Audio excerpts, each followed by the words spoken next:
Hi అండి. ఏం లేదండి. ఇవి నేల మీద ఆకులు ఆకులు ఏంటేంటో ఇవి అనుకుంటున్నారా? ఏం లేదండి. అవి అన్నీ నేనెప్పుడూ మన కరివేపాకు ఒలిచిపెట్టుకుంటానానండి. ఏంటంటే చిన్న స్మాల్ టిప్ చెప్తున్నానండి.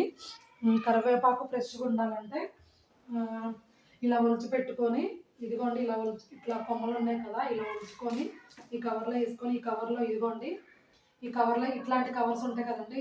వెజిటబుల్స్ మార్కెట్‌లో, విజేత అట్లా గ్రోసరీస్ సూపర్ మార్కెట్‌లో దొరుకుతాయండి ఇలాంటి కవర్స్. ఇవి ఒక వారం, ఒక 10 డేస్ అయినా ఇట్లనే ఫ్రెష్‌గా ఉంటాయండి. ఎండిపోయినా పర్వాలేదండి. దాన్ని యూజ్ చేసుకోవచ్చండి కరివేపాకుని. అలానే ఇదిగోండి పాలకూర ఉంది కదండీ! ఇదిగోండి పాలకూర ఉంది కదా! ఈ పాలకూరని ఇట్లా ఇదిగోండి ఈ బ్యాండ్స్ అవన్నీ తీసేయాలండి. తీసేసి జస్ట్ సింపుల్‌గా చెప్తున్నానండి నేను ప్రాసెస్. ఇలా ఫోల్డ్ చేసి పెట్టుకోవాలండి. ఒక 4, 5 డేస్ అయినా కానీ